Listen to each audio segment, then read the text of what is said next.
រាជរដ្ឋាភិបាលបានផ្ញើលិខិតជាផ្លូវការទៅកាន់ភាគីថៃនិងអគ្គលេខាធិការអង្គការសហប្រជាជាតិនាំយកបញ្ហាព្រំដែនសមុទ្រត្រួតគ្នាទៅកាន់ UNCLOS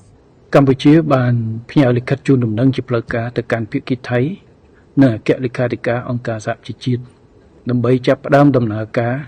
នៃយន្តការផ្សះផ្សាដោយបង្ខំក្រោមអនុសញ្ញាអង្គការសហប្រជាជាតិស្ដីពីនីតិសមុទ្រ UNCLOS យើងបានជ្រើសរើសយកយន្តការនេះក្នុងគោលដៅការពារអធិបតេយ្យភាពជាតិនិងសិទ្ធិលើដែនសមុទ្ររបស់កម្ពុជាដោយអនុលោមតាមច្បាប់អន្តរជាតិ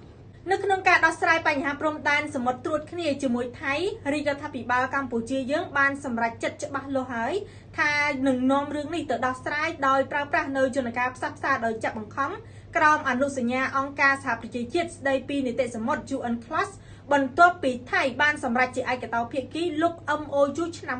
2001តាមរយៈសេចក្តីថ្លែងការណ៍នៅថ្ងៃទី2ខែមិថុនាឆ្នាំ2026នេះសម្ដេចធិបតីហ៊ុនម៉ាណែតលោកបានបញ្ជាក់ថាការប្រើប្រាស់យន្តការ UNCLOS នឹងអនុញ្ញាតឲ្យប្រទេសទាំងពីរបង្ហាញជំហររបស់ខ្លួននៅចំពោះមុខគណៈកម្មការឯករាជ្យមួយ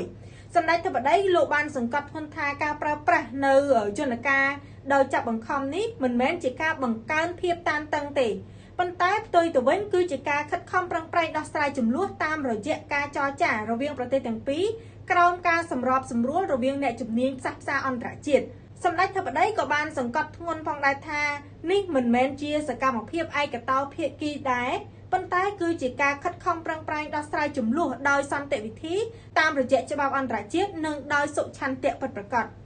បងប្អូនទាំងគ្នាភ្លាមក្រោយពេលដែលរាជរដ្ឋាភិបាលបានប្រកាសជំហរបែបនេះមានក្រសួងស្ថាប័នពាក់ព័ន្ធជាច្រើនបានចេញញត្តិមកគាំទ្រចំណាត់ការនេះរបស់រាជរដ្ឋាភិបាលក្រសួងស្ថាប័នទាំងអស់នោះមានដូចជារដ្ឋសភាព្រឹទ្ធសភារដ្ឋលេខាធិការកិច្ចការព្រំដែនក្រសួងព័ត៌មាន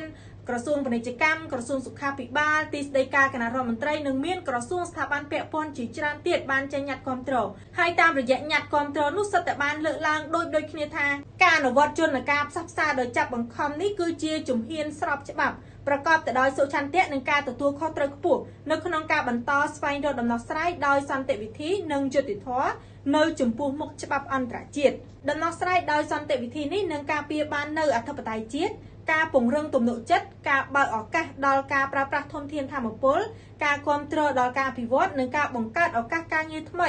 មិនត្រឹមតែសម្រាប់ពេលបច្ចុប្បន្នប៉ុណ្ណោះទេប៉ុន្តែថែមទាំងសម្រាប់ប្រជាជនចំនួនក្រោយៗនៃប្រទេសទាំងពីរផងដែរ